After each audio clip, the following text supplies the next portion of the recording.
just delicious food and hanging out with my dog that went on vacation with us. My other dog couldn't come with us because he's not really that house trained just yet. Anyways, so I thought I would show you some of the things that I got while I was on my trip and share that with you while inducing some triggers with my whispering, as well as some of the tapping and reading that I'm going to do with some of the items. So sit back, relax, make sure to put those headphones on, and let's get started. Well, the first thing I have to show you is this beautiful pink owl that I got.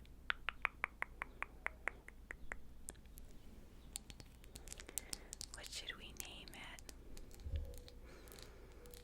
She looks like a Penelope. But this gorgeous pink owl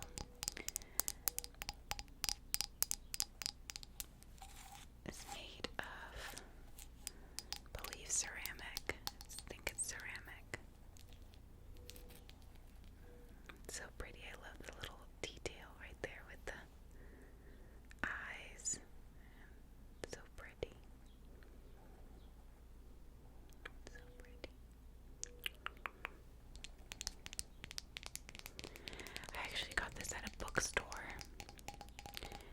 that had a lot of like other little areas where they were selling like crystals and some like plants and things like that.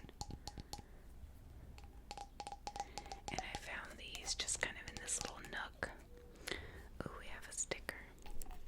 I found this in a little nook, and there was only a few left, so I grabbed one because I'm obsessed with owls. Sticker.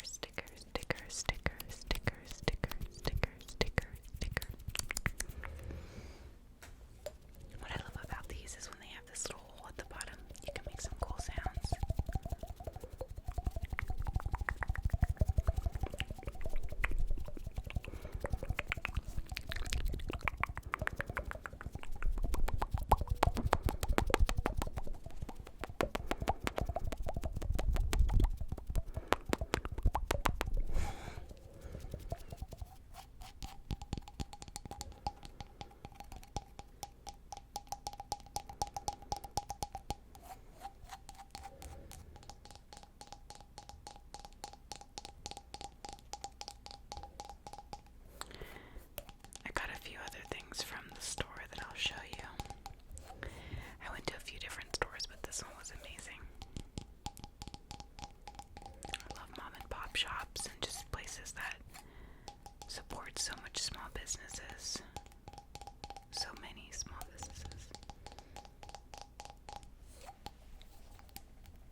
was so excited to find this on clearance.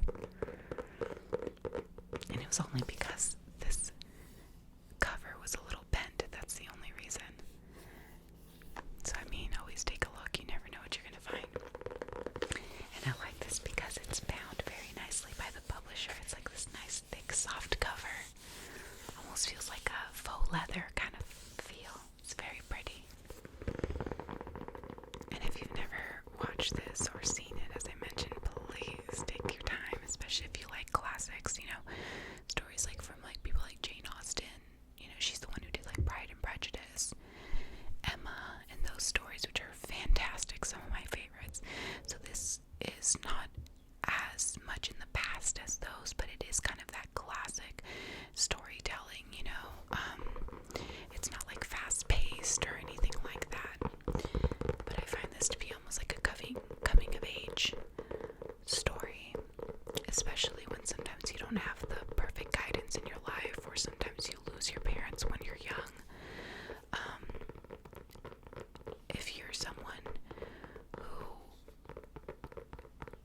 finds that relatable, this is the perfect story for you, because Mary is such an interesting, curious, and strong character, but she has so much to learn. She thinks it's about always doing things her way, but we'll actually see, because I've never actually read the book. I've only seen the films. They have a few different ones, and I've watched, I think, like 3 of them.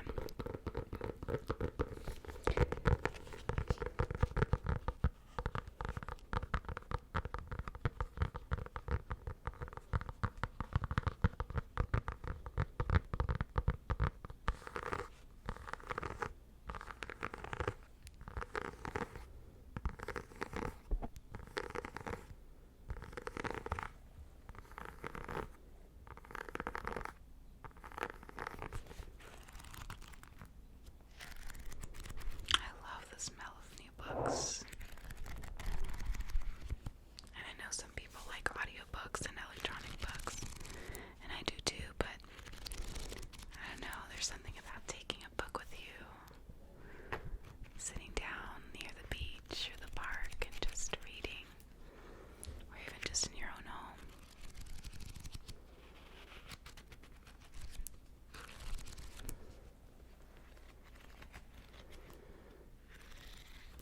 So I thought I'd read you some of the stuff that's on the cover. It says, "The secret garden, good, clean earth. Of course, there must be lots of magic in the world. To speak robin to a robin is like speaking French to a Frenchman." That's by Colin Craven.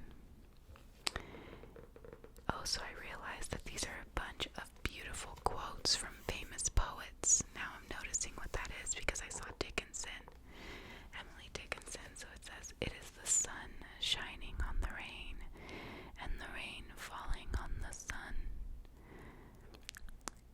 Oh no, okay, so it is the sun shining on the rain, and the rain falling on the sunshine. Is the spring coming? Curious how much nicer a person looked when he smiled. That's true. People do look so beautiful when they smile. You look so beautiful when you smile. "Were you tend a rose, my lad, a thistle cannot grow." I guess I would say with that is like, when you take care of something, you're not going to see a lot of issues with it.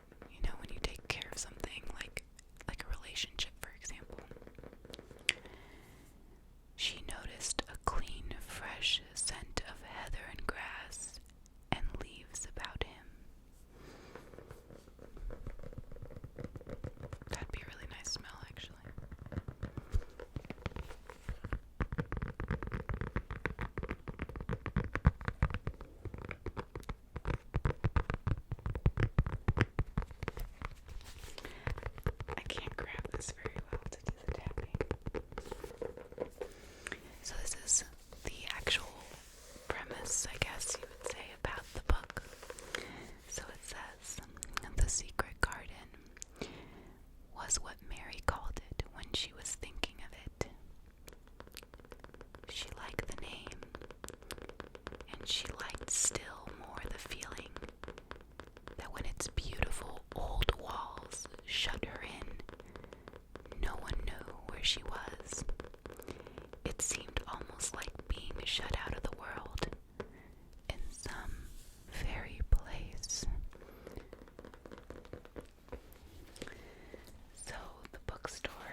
some words are things in a small drop of ink that make thousands, perhaps millions, think, by Lord Byron.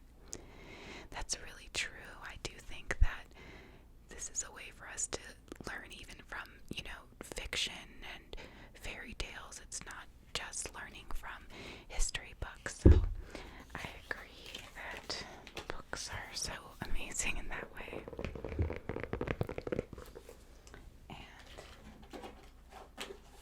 And speaking of books, the last one I got was called The Story of My Life. If a story is in you, it has to come out. William Faulkner. Oh, this sounds very different.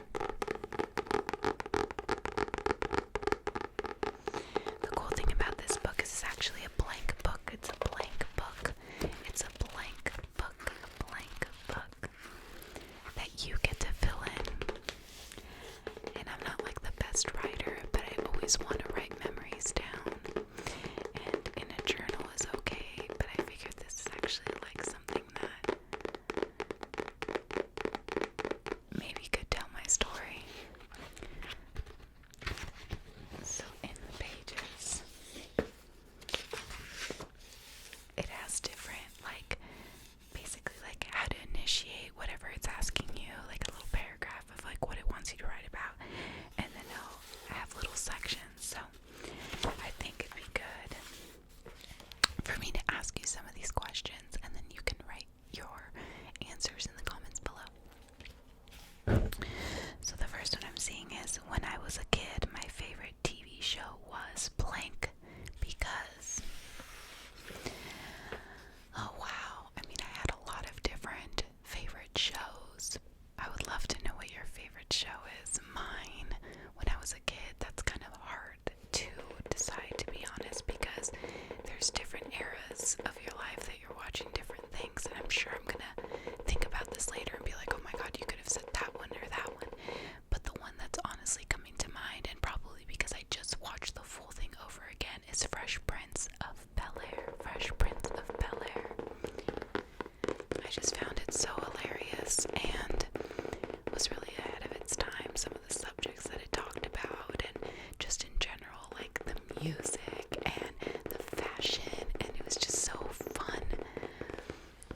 It was one of the only shows that I actually watched like all the way through from start to finish when I was that little. And I would say another one that really comes to mind, oh my gosh, I would say like maybe Nickelodeon's just lineup of cartoons, Rocko's Modern Life, Ren and Stimpy, and Doug before it went over to Disney, because all those shows were just so funny and so light, but then all of a sudden you watch it as an adult and you're like, wait a second, there was like a lot of subliminal messages in some of those shows. So we'll just stick with Fresh Prince of Bel-Air. Rugrats too. Oh my god, Rugrats. I know a lot of you are gonna say SpongeBob, but I'm older than you. That's like my sister. I love SpongeBob, but I didn't grow up with SpongeBob. Okay, so what college did you go to, and why did you choose it? If you didn't go to college, talk about why you didn't and what your goals were as you move toward adulthood.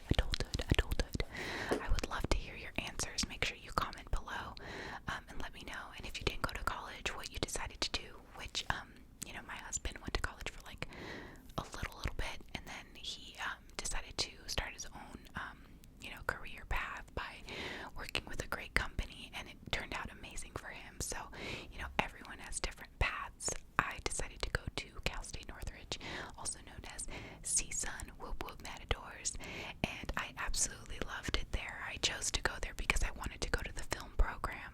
It was a little bit more hands-on than some of the other schools, like, UCLA and USC, and not as expensive. So I decided to go there, and it was pretty amazing. So in the end, a lot of the tech stuff that I learned really advanced itself way beyond.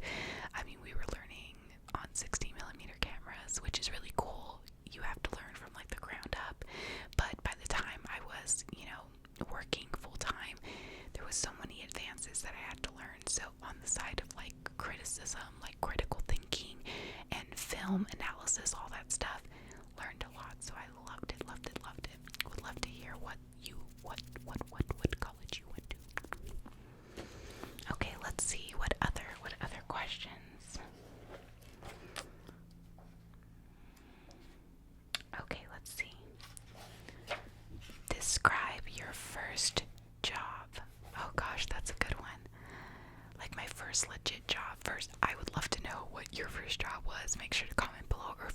currently experiencing your first ever job, I would love to know what you do.